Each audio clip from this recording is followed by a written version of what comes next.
Muitas pessoas têm tido seus sonhos destruídos pela falta de confiança absoluta em Deus. A Bíblia está repleta de exemplos de grandes sonhos cumpridos para a glória de Deus. Encontro com a Palavra é um programa escrito pelo Dr. Dick Woodward e narrado por Pastor Edson Bruno. Ouça e descubra verdades que lhe ajudarão no seu dia a dia. Com você, Pastor Edson Bruno. Seja muito bem-vindo a mais um Encontro com a Palavra. É uma alegria muito grande podermos estar com você para o estudo de hoje. Nós estamos estudando a carta de Paulo aos Romanos, versículo por versículo, e chegamos no capítulo 7 de Romanos. Acomode-se, abra sua Bíblia e acompanhe conosco. Nos 6 primeiros versículos do capítulo 7, Paulo fala sobre o significado da lei para os romanos. Ouça com atenção esses versículos. Diz assim: meus irmãos, falo a vocês como a pessoas que conhecem a lei. Acaso vocês não sabem que a lei tem autoridade sobre alguém apenas enquanto ele vive? Por exemplo, pela lei, a mulher casada está ligada a seu marido enquanto ele estiver vivo. Mas se o marido morrer, ela estará livre da lei do casamento. Por isso, se ela se casar com outro homem enquanto seu marido ainda estiver vivo, será considerada adúltera. Mas, se o marido morrer, ela estará livre daquela lei, e mesmo que venha se casar com outro homem, não será adúltera. Assim, meus irmãos, vocês também morreram para a lei por meio do corpo de Cristo, para pertencerem a outro, aquele que ressuscitou dos mortos, a fim de que venhamos a dar fruto para Deus. Pois quando éramos controlados pela carne, as paixões pecaminosas despertadas pela lei atuavam em nosso corpo de forma que dávamos fruto para a morte. Mas agora, morrendo para aquilo que antes nos prendia, fomos libertados da lei para que sirvamos conforme o novo modo do Espírito e não segundo a velha forma da lei escrita. Acaso vocês não sabem? Olha aí Paulo mais uma vez com as suas perguntas. Acaso vocês não sabem? Não quero que vocês sejam ignorantes. Este era o clamor do professor Paulo. Acaso vocês não sabem? Ele começou a falar sobre a lei e estava se dirigindo a judeus cristãos. Isto fica evidente porque ele se dirige a eles como irmãos. Meus irmãos, falo a vocês como a pessoas que conhecem a lei. Acaso vocês não sabem que a lei tem autoridade sobre alguém apenas enquanto ele vive? Parece que Paulo estava bajulando um pouco aquela gente, dizendo que eles eram pessoas que conheciam a lei. E ele dá uma ilustração. Por exemplo, pela lei, a mulher casada está ligada a seu marido enquanto ele estiver vivo, mas se o marido morrer, ela estará livre da lei do casamento. Por isso, se ela se casar com outro homem enquanto seu marido ainda estiver vivo, será considerada adúltera. Mas se o marido morrer, ela estará livre daquela lei. E mesmo que venha se casar com outro homem, não será adúltera. Uma vez eu ouvi um comentário de que Jesus sempre citava as viúvas em seus ensinamentos, parábolas, metáforas e ilustrações. Ao contrário de Paulo, que raramente falava nas viúvas. Uma dessas poucas vezes foi nesse trecho. Ele estava no meio de um ensino e apenas citou as viúvas como ilustração. Paulo fez essa ilustração para iniciar o assunto dos próximos versículos. Assim, meus irmãos, vocês também morreram para a lei, por meio do corpo de Cristo, para pertencerem a outro, aquele que ressuscitou dos mortos, a fim de que venhamos a dar fruto para Deus. Pois quando éramos controlados pela carne, as paixões pecaminosas, ele usa o plural, despertadas pela lei, atuavam em nosso corpo de forma que dávamos fruto para a morte. Mas agora, morrendo para aquilo que antes nos prendia, fomos libertados da lei, para que sirvamos conforme o novo modo do Espírito, e não segundo a velha forma da lei escrita. Paulo queria falar sobre a maneira como eles encaravam a lei e por isso fez essa ilustração. Quando uma mulher se casava, ficava sujeita ao que eles chamavam de lei do marido, e enquanto seu marido vivesse, ela deveria se reservar apenas para ele e não ter relações com nenhum outro homem. Caso contrário, seria considerada adúltera e pela lei judaica poderia ser apedrejada. Mas se o marido morresse, e ela se casasse com outra pessoa, não teria problema porque a morte do marido a livrava da lei. Com essa ilustração, Paulo queria mostrar àqueles irmãos judeus que eles eram casados com a lei. Aliás, eles só conseguiam pensar na lei. Tinham-na escrita nas portas e nas paredes da casa. Paulo diz que eles eram casados com a lei, mas tinha havido uma morte. Através do corpo de Cristo, eles também tinham morrido. E a conclusão desta ilustração é clara. A morte cancela e anula contratos. Por causa da morte de Cristo, o casamento deles com a lei tinha se acabado. Eles estavam mortos para a lei e podiam se casar novamente com Cristo. O Cristo que, além de morrer, ressuscitou dos mortos. Você se lembra do que Paulo escreveu no capítulo 6? O salário do pecado é a morte, mas o dom gratuito de Deus é a vida eterna em Cristo Jesus nosso Senhor. O presente de Deus é vida eterna em Cristo, em união com Ele. Esse tem sido o ponto-chave desde o capítulo 5, em Cristo. Paulo estava falando que eles tinham sido casados com a lei, mas agora esta lei tinha morrido e não deveria ser a coisa mais importante de suas vidas. O que eles deveriam considerar mais importante em suas vidas era o casamento deles com Cristo. No versículo 5, Paulo apresenta o ponto mais importante deste capítulo. Quando éramos controlados pela carne. É importante que entendamos muito bem o que significa a expressão controlados pela carne, ou simplesmente carne. A carne é aquela parte do crente que não está em Cristo nem andando no Espírito.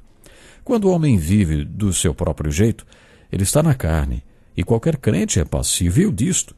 Todos podem escolher entre obedecer à carne ou não. Você anda na carne ou no Espírito. Essa é a verdade. Você pode escolher viver do seu próprio jeito, obedecendo a sua própria vontade e não receber o cuidado de Deus. Deixe-me perguntar agora, você anda na carne ou no Espírito? Mas e se a sua natureza for tratada por Deus, hein? Bom, é sobre isso que Paulo fala na terceira parte desse capítulo. Paulo explicou o que significava para ele viver longe de Deus, na carne, sob a lei, conforme ele colocou. Caminhar na lei significa viver tentando cumprir as Escrituras para ser abençoado por Deus. Se você fizer isso e isso, será abençoado, e se não fizer, perderá a bênção. No Velho Testamento, as coisas eram colocadas desta forma pelos profetas e por Moisés. E é isto que significa estar sob a lei. Paulo está dizendo que durante algum tempo, Deus fez assim apenas para nos mostrar nosso pecado. O propósito da lei, lembrem-se disto, era mostrar que precisávamos de salvação. Paulo também traz um ensinamento sobre o pecado e afirma que quando estávamos na carne, as paixões pecaminosas despertadas pela lei atuavam em nosso corpo e produziam frutos de morte. O que ele quis dizer com isto, hein? Vamos recorrer a Tiago, que fez um comentário sobre este assunto. Quando alguém for tentado, jamais deverá dizer: estou sendo tentado por Deus, pois Deus não pode ser tentado pelo mal, e a ninguém tenta. Cada um, porém, é tentado pelo próprio mau desejo, sendo por este arrastado e seduzido. Então este desejo, tendo concebido, dá à luz o pecado, e o pecado, após ter se consumado, gera a morte. Chamamos isso de anatomia do pecado. Tiago afirma que primeiro se manifesta o desejo mau. Tiago ensinou que se você não faz alguma coisa para interromper este desejo mau, ele vai acabar levando-o ao pecado. Você precisa acabar com o campo de magnetismo desse desejo na sua vida. Caso contrário, ele o atrairá para o pecado. Neste contexto, quando a lei de Deus ou a palavra de Deus diz não farás isto ou não farás aquilo, é exatamente o que o homem quer fazer. A natureza do homem é assim. Nos versículos 7 a 13, Paulo fala sobre como ele encarava a lei. Lembrem-se que Paulo era um fariseu e ninguém era mais zeloso com a lei do que um fariseu. Podemos ter uma ideia negativa dos fariseus, mas eles não eram de todos maus. Existia algo de bom no zelo que eles tinham para com a lei.